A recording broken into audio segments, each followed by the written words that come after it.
Authorities have located all of those convicted murderers who were pardoned by outgoing Mississippi Governor Haley Barbour, but it isn't just the cases of pardoned murderers that are causing outrage. CNN correspondent Ed Lavandera has more from Oxford on the case of Harry Bostic. There was an open bottle of wine in the front seat with them. There was an open bottle of champagne on the front seat with them.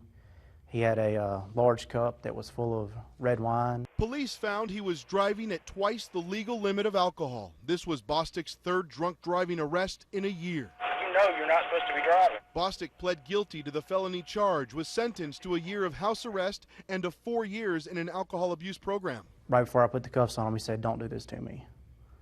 And my comment to that usually is, "You did it to yourself." A year after that arrest, Harry Bostic applied for a pardon from Governor Haley Barbour.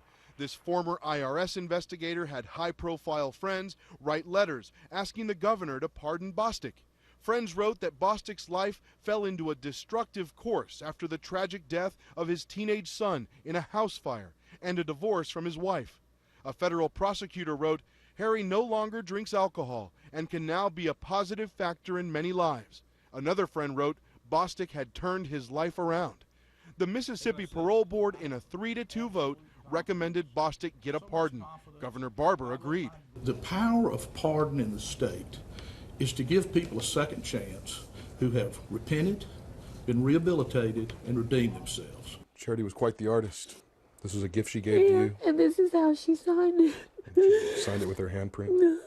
But don't tell Linda Smith that Harry Bostic has been rehabilitated. Just 7 days after he was recommended for a pardon, Smith's 18-year-old daughter, Charity, was killed along this highway in a violent car crash. The driver of the car was Harry Bostic. She should still be here with me.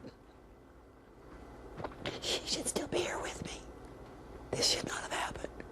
The sun had just set on an October night, and Charity was driving down this gravel road. She had come here to this neighborhood to pick up her sister and take her to dinner. They were excited. They hadn't seen each other in quite some time.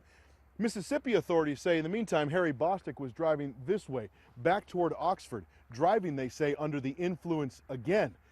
Charity pulled out into the highway to make a left-hand turn. Bostic slammed right into the side of her.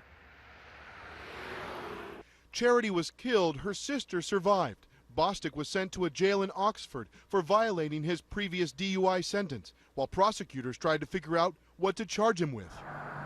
Harry Bostic's attorney never returned our repeated calls. We tried to find Bostic at his home. He didn't answer, and we called him. Getting a voicemail. But while Bostic waited in jail, Haley Barbour pardoned him. Bostic was free. How did that happen? It turns out the governor's office and parole board never did a last-minute check of Bostic's record. Both say they had no idea Bostic had been arrested a 4th time for drunk driving. A baffling stroke of luck for Harry Bostic, and Linda Smith worries her daughter has been forgotten in all of this. Do you feel like they didn't know about Charity? They didn't know what had happened to her? Yes. Surely they didn't know about her. Why would they do it if they knew about her? She is a person